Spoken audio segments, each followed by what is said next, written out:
Hello guys, welcome to another episode of Clues, Cues and Reviews, and I want to start off by saying I've got some good news, I guess good news for me, that my community guidelines drag has disappeared. Yay! I don't know why I got it, but I got it, I appealed it, they let me off. I don't know what they let me off for, but it's gone, so I'm not worried about that at the moment. I just have to be careful and make sure I'm not making any slip-ups anyway. Anyway, that being said, we're here to talk about the recent chapter of Black Clover. I was unable to do it yesterday because I'm sorting some stuff out for my little girl's party. It's a little get-together for kids. Anyway, so I've been busy with that. This is the first chance I've got to upload it, so here we are. So, what a chapter it was. There's a few points I want to talk about. At least four. One's a kind of amalgamation because it kind of links to the same character. But this chapter was something else. It really gave me a bit of the feels that it kind of makes you understand the anti-hero that is Zora, who's pretending to be Xerx.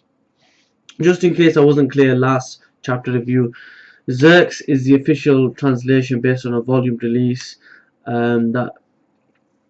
That's for the character. He's pretending to be Xerx Lugner, the vice captain of Purple Orca.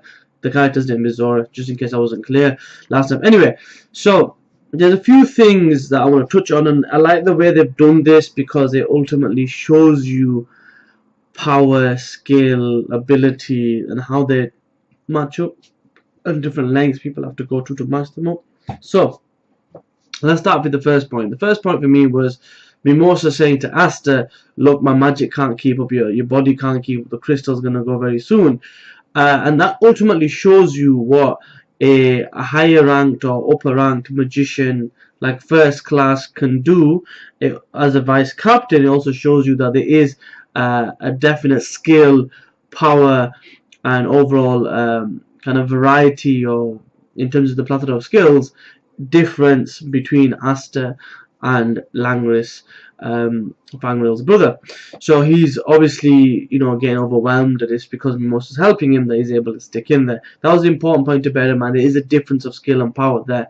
Now, ultimately, the black sword or the anti-magic or anything like that you want to call it, those techniques essentially will counteract some of that, but there's definitely a skill difference. So that's something to bear in mind.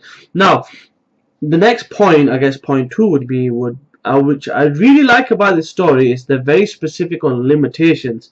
Now, I think that's important because if you think about it from a message point of view, from a life point of view, there are obstacles and hurdles and walls you face in life that you have to overcome to get better, stronger, faster, more intelligent, progress your life, and so on and so forth. So I like that message that's in there, that's kind of subtly kind of woven into the story.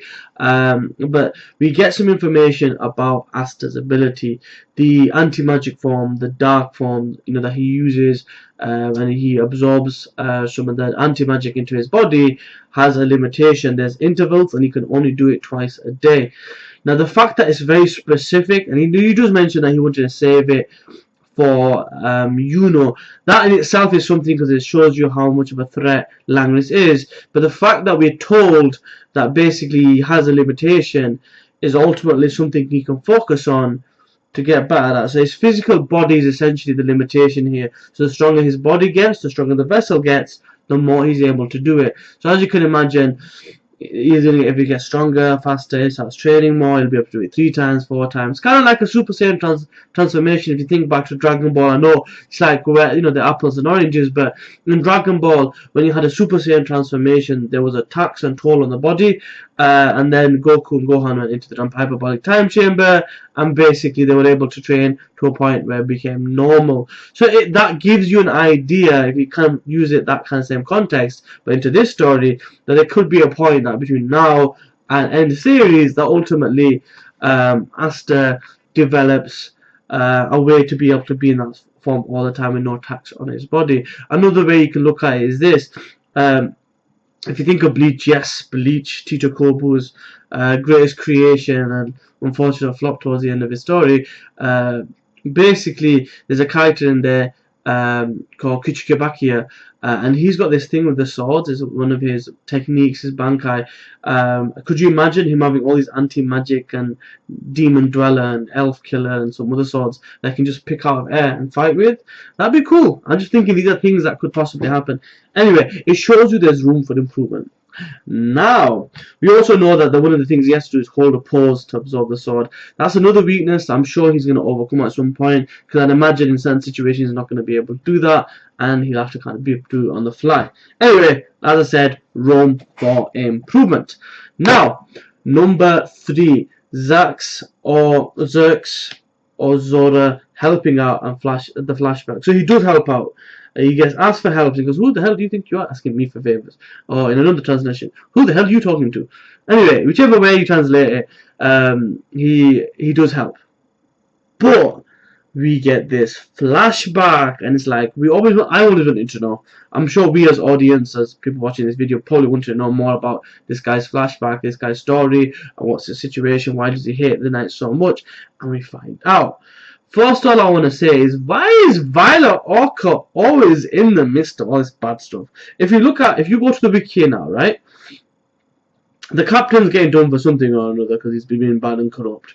By this chapter, if you look at it, the vice captain's a bit of a douche as well. Sorry about the language. And those people that we see in the flashback are bad people as well. And it's like, how many people do need to be bad for us to understand that this is a bad crew?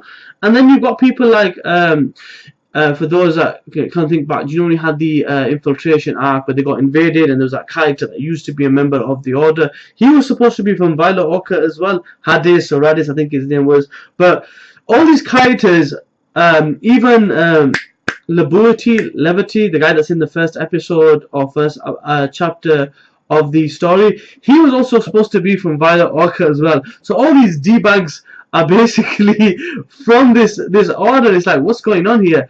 It leads me to believe that because they're bad, they're corrupt, they're easily manipulated, and that's probably where the bad people are manipulating them from.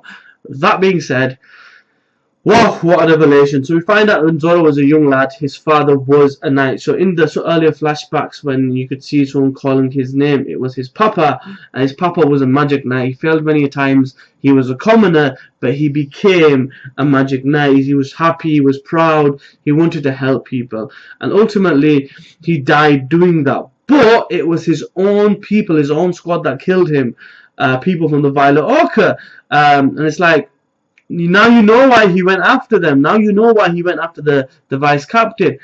You find out in this flashback. So in this flashback, the vice captain, Zerx Lugner, is basically talking to an old woman. The old woman said, "Look, my daughter hasn't come back, or, you know, from the next town. Can you help?"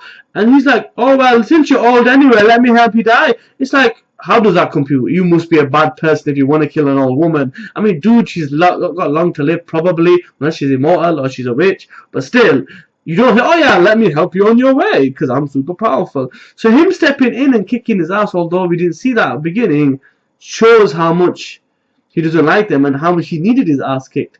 That being said, if you think back to when Zax actually comes to the tournament area and he puts his arm around the actual the Sorcerer's Emperor, he says, "Oh, I was just helping a little old lady at the roadside." Now, when he said that, I thought to myself, "Oh yeah, what a good excuse. Go on, lad.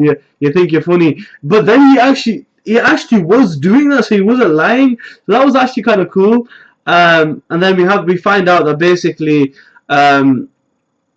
he's done this thing to himself. He gets hit by the magic, but his whole body is covered by a magic circle, and he told us a huge risk. It affects your body because you're constantly attacking yourself with magic. Now, whether you can develop a tolerance to it, whether it's a last-minute measure, these are all different things that you have to take into consideration. But I'm thinking he's taking this huge risk, maybe because of a limitation of his magic. And you've got to think back. He's from a commoner family, and as you know, that they say, "Oh, royal families are all with this powerful magic and all this high level of ki."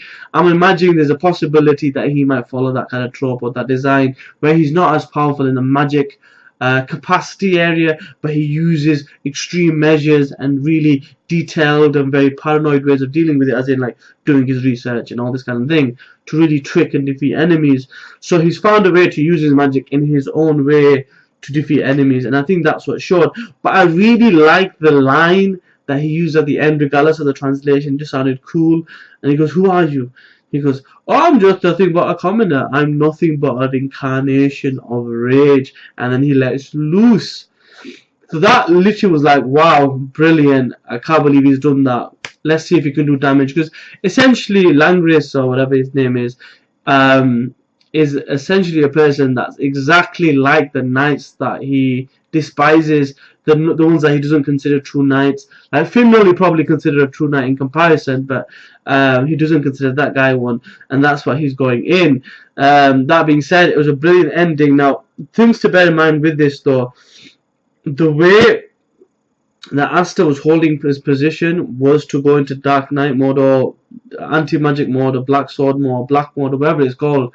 I call it the Dark Knight because he's like Batman. But anyway, leads me to believe that basically Langris will somehow survive this, and Asta's going to be the one to do him over. Essentially, he's going to take a knock, and that's going to bring him down to Asta's level, and Asta's going to do the finishing touches. That's one thing that could happen. The other thing that could potentially happen is basically he just gets his ass kicked by Zora or Zerx, depending what you want to use on his name, and then that's the end of it, and basically Asta can save himself to do his thing. So ultimately, I believe that's essentially going to be the big thing, and hopefully we find out very soon. That being said, like, comment, share, subscribe, all that good stuff. It has been a long video, but thank you very much for checking it out. Peace!